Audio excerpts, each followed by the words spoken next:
Hello guys and welcome back to my channel. This is Edika Nobut. This is Azaka News. Sorry, I'm so happy. This is Azaka News and I'm your host, Edika Nobut. And on this channel, we often talk about good things happening in Nigeria. And today, we want to look at the AKK gas pipeline. Okay, this is pay attention, the single biggest project ever awarded to a local firm to the tune of 1.2 trillion, 1.32 trillion naira of AKA gas project has been awarded to Olive Serve Nigeria Limited. The company is led by an Easterner, Emeka Okuosa, who is an engineer. I know I butchered the surname, but his name is Emeka. Okay, this is the single largest ever awarded contract to a local firm, a Nigerian owned firm.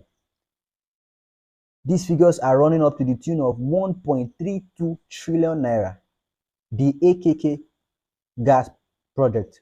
So want to look at this video, want to analyze the impact on the economy and just other things we have seen in the video. So please like, share, subscribe, and let's dive into the video for today. All right, if you're just joining us, this is Azaka News. I'm your host, Edi Kanobot, and today we're looking at the AKK gas pipeline project, okay? Awarded, to Mr. Emeka Okuosa. He's an engineer. This project is valued at 1.32 trillion naira.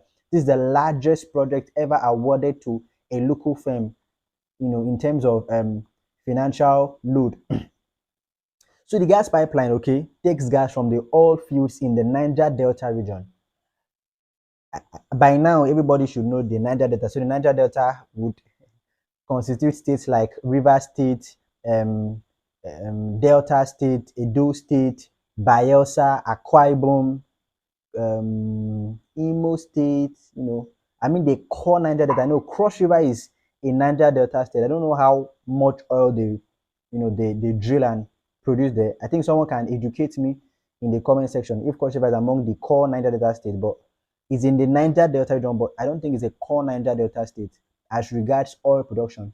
So a lot of oil from the core Niger Delta region will, not oil, a lot of gas from the core Niger Delta region will be, funneled and transported through the AKK gas pipeline to industries up north. So if you know the Nigerian map, you're going to see that the Niger Delta is at the southern part of Nigeria, and then the oil fields, the gas will be gotten from around that region, and then it will be funneled up north to the big industries in states such as Kogi State, places such as Abuja, such as Kano and Kaduna. And you may wonder why these places. Well, this is because these are big metropolis. These are big places that have very high demand for power, and we are looking to increase our power generation and power distribution through gas. Okay, in case you don't know, I think we've built a lot of dams in this administration that has increased our electricity generation, and we've met Siemens that have given us super power transformers that has helped us to actually increase our energy transmission and distribution. So that I will not be distracted, back to gas. So this gas will be taken up north to Kogi, Abuja, Kano, and Kaduna. The gas will power industries, okay? The major aim is to power industries and to provide electricity for homes. It is very important that industries run on gas, okay? Because most of these industries are megalithic industries that have high demand for power running into megawatts. And you can't afford to run such industries on diesel. It would be very expensive and will increase cost of production. By the time we have been able to establish a very sophisticated gas network within the Nigerian ecosystem, it's going to enhance a lot of production, and it would reduce the cost of production of core goods and services.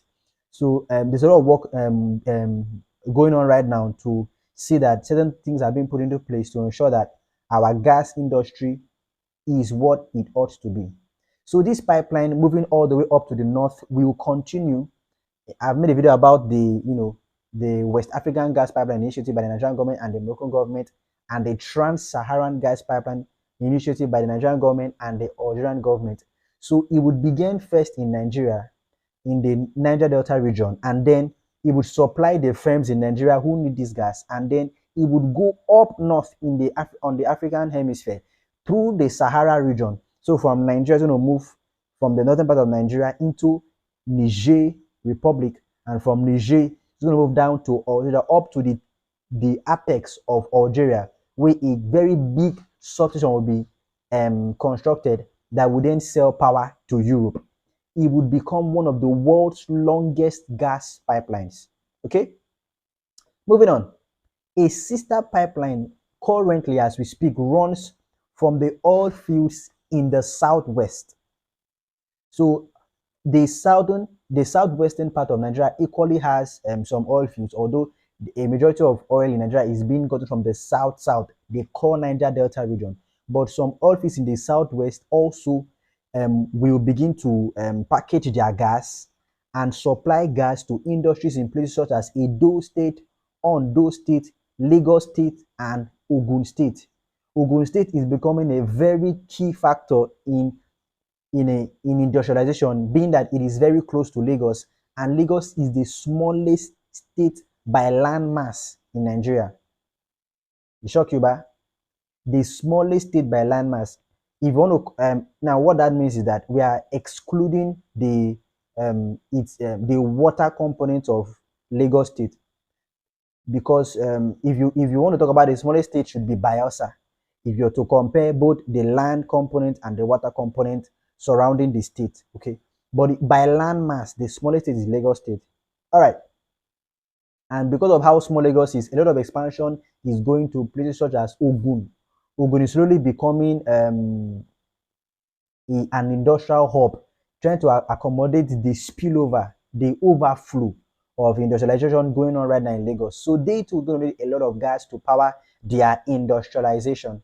So the oil fields in the southwest are going to serve the industries located in the southwestern part of Nigeria. And then from there, particularly Lagos State, pipeline would then run and serve the West African coast. So I've made a video about this already, okay? The West African gas pipeline between Nigeria and Morocco is going to begin from Lagos and run all the way on the African border up onto Morocco. Then a very mega, super duper gas substation will be built in Morocco that will then ship this gas to Europe in exchange for cool money, big money.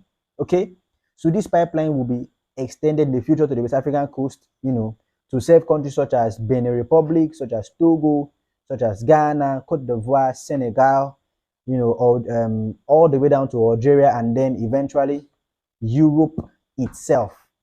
So this is huge for Nigeria, okay? We are not just building pipelines to serve Europe. That's going to give us a lot of cash. We are trying to see how to make sure that the energy sector in Nigeria gains ground and serves the industrialization currently going on in the country, so that there can be less demand for diesel. Part of the reason why diesel is very costly is because a lot of industries run their operations with diesel, which should not be so. It should be run with gas. So we are trying to see how to reduce the demand for diesel and the demand for petrol by supplying gas directly to these firms, because some of these firms cannot afford to run with NEPA. They need gas to be supplied, so they have to go and get gas turbines that will run their firms and give them the standard they need in order to operate optimally and get as much money as they can from what they do.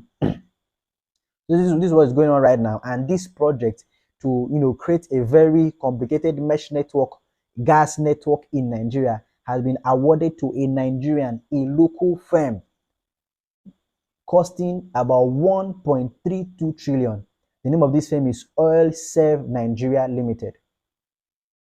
Why do I like mentioning all these things? There's a whole narrative right now in the country that our president is tribalistic.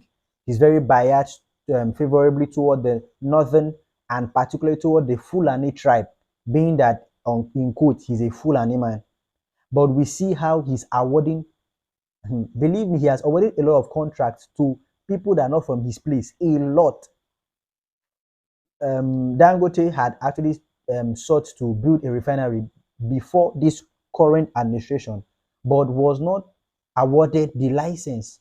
Neither was he approved to do so, but this administration has approved him. And someone may say, well, he's a Muslim.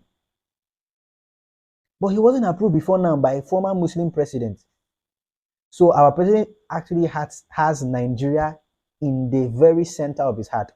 And he's trying to see how Nigeria can progress. If an Easterner wants to bring progress, he supports it. If a Westerner wants to bring progress, he supports it. If a Southerner wants to bring progress, he supports it. If a Northerner wants to bring progress, he supports it. His aim and his goal is that there should be progress in our nation, Nigeria. So this is a big one. This is going to be a very massive one to cut down production costs and to see price of goods and services in the near future begin to drop down or not go up any longer. So this is the end of today's video. And I want you to like this video, share, subscribe, and share your thoughts in the comment section. Until we see again, Godspeed.